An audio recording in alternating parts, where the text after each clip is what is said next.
Andrew Stone, lead developer at Nexa Bitcoin Unlimited.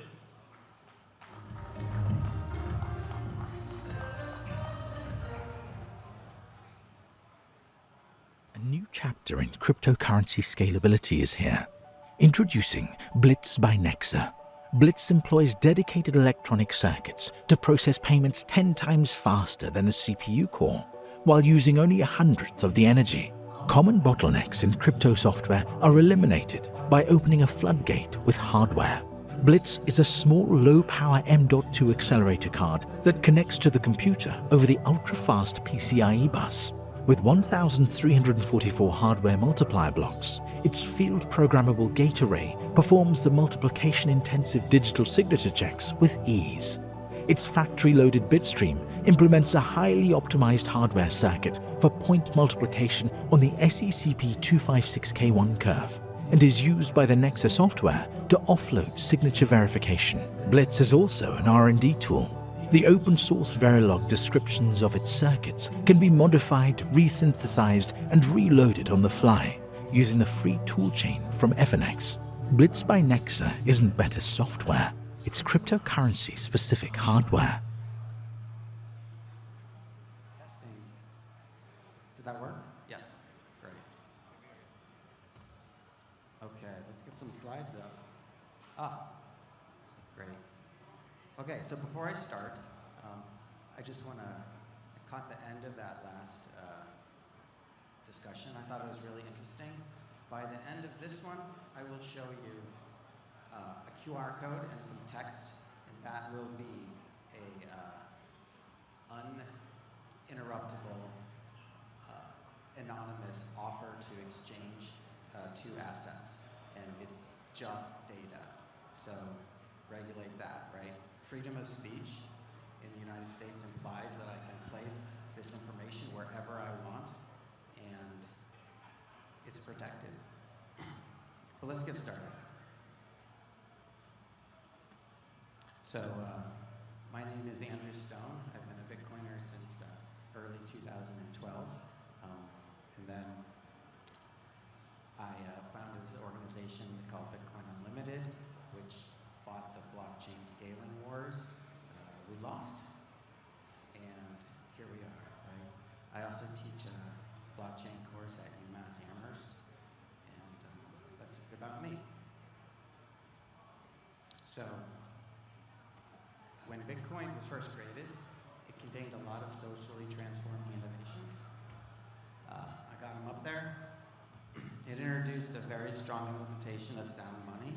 It allowed individuals to regain control over their wealth, created a public, unalterable global record, allowed individuals to easily and directly transact worldwide, and introduced contracts that are enforced not by laws and social systems, but automatically by the blockchain itself. Kind of like what you guys know about Ethereum, right? But actually, the beginnings of that were in Bitcoin. So what happened? Well, there were some bugs in 2010, so people panicked and removed a lot of smart contracting. The op return actually got squashed down in about 2012. It's been expanded recently, but that killed an asset system called colored coins. So the innovations have mostly been de-emphasized in Bitcoin, except for one, and that's smart money. I mean, found money. And perhaps that single use is so important that it justifies the shedding of all the other innovations. But I feel like there's something sad about this evolution of Bitcoin. And the reason why is because sound money is really not that innovative, right? It's digital gold, right? Well, it has existed. And there's something extremely sad about this final rallying cry that the Bitcoiners are using. Bitcoin, not crypto, right? Some in the Bitcoin community are attempting to divorce Bitcoin from all of these other ideas that originated cryptocurrency. So even though Bitcoin is arguably the best sound money is not in itself innovative compared to some of the other things that have been effectively removed, right? I don't want to get into very technical arguments, right? Smart contracting does still exist in Bitcoin. It's just almost useless because there's not much, it's not very powerful.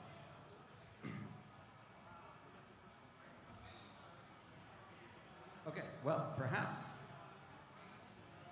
we don't need these other properties, right? Because the internet is already perfect.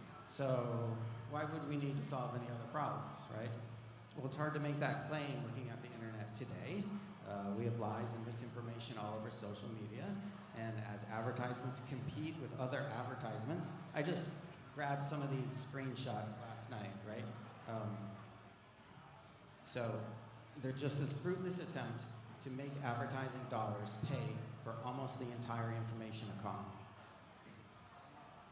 And I said almost because, of course, there's a new way that websites gain revenue, and that is to take as much information, personal information, as they possibly can from you, and sell it to, 600 of their close partners. Right? So even if you want to pay, it's hard.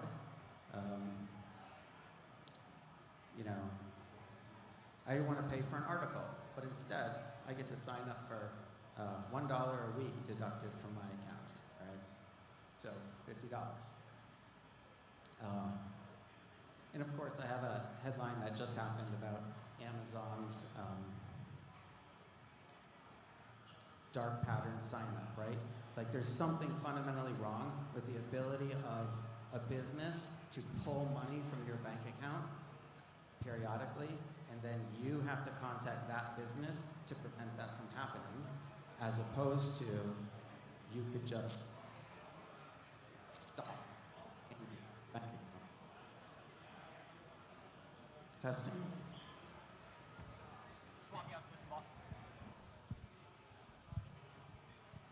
Hello, hello, hello. Okay, yeah, I think this one's working a lot better.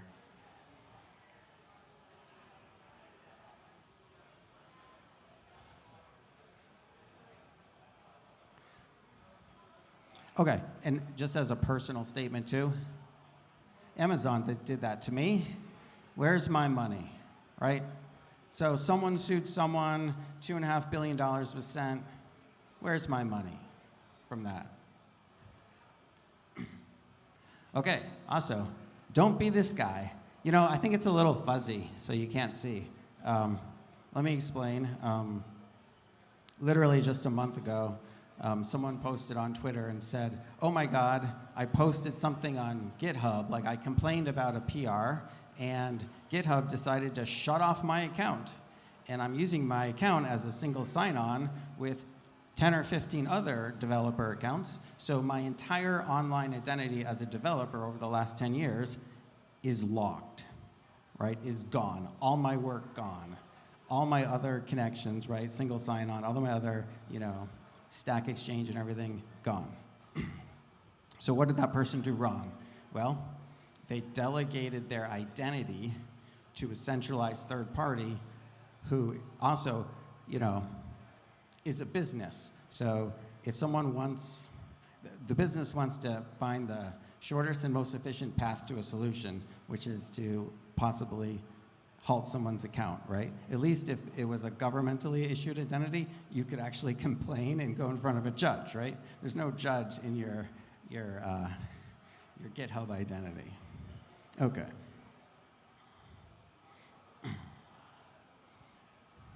So I say crypto, not Bitcoin. Let's get back to some of these initial ideas that actually made things innovative. Blockchain is fundamentally a language of identity, possession, and exchange. We've lost that when we make ETFs out of these assets and only focus on Bitcoin as sound money. Some examples, some little teasers. Well, I've put two web pages over on the right. This is obviously, prototype and simple stuff. You can access it on the web today, but, it's just work that we've done. You want to log in. You take your phone. You point it at a QR code, and you click scan login, right? That's it. And your password is never sent over the internet. It's not even sent to the browser, right? This is using a challenge authentication scheme. And so even if like a hacker was to insert fake code into the browser's JavaScript to steal your password as you typed it in, wouldn't work with this scheme. And this means that your identity, the login that you use to these accounts, is tied to a crypto wallet. So you have ownership of your identity, and no one can, turn off your account and prevent you from logging in to other sites. Hey, why don't we actually have small payments, right? And I think that Coinbase is doing something interesting here too with the X402 protocol, right? And here's another way: scan that QR code and deposit, $1 into this account, and that'll give you a gigabyte month of storage. Done, right? Done. Like, no email verifications, no nothing. You want storage? Scan that QR code, here's some storage. Finally, and this is what I was talking about in the beginning, that QR code there is an atomic offer to transact, to exchange an asset for Nexa, and you can scan that, make the trade, and such a thing can be placed on any social media, anywhere where you're allowed to post information. You can post that QR code or the text behind it and make an exchange. Right? No need for intermediation of ETFs and so forth for scalability. Okay. So that's a little bit about what Nexa can do to solve these problems. And this is where I hope that we can go to with cryptocurrency instead of just considering number go up and, is this sound money? Thank you.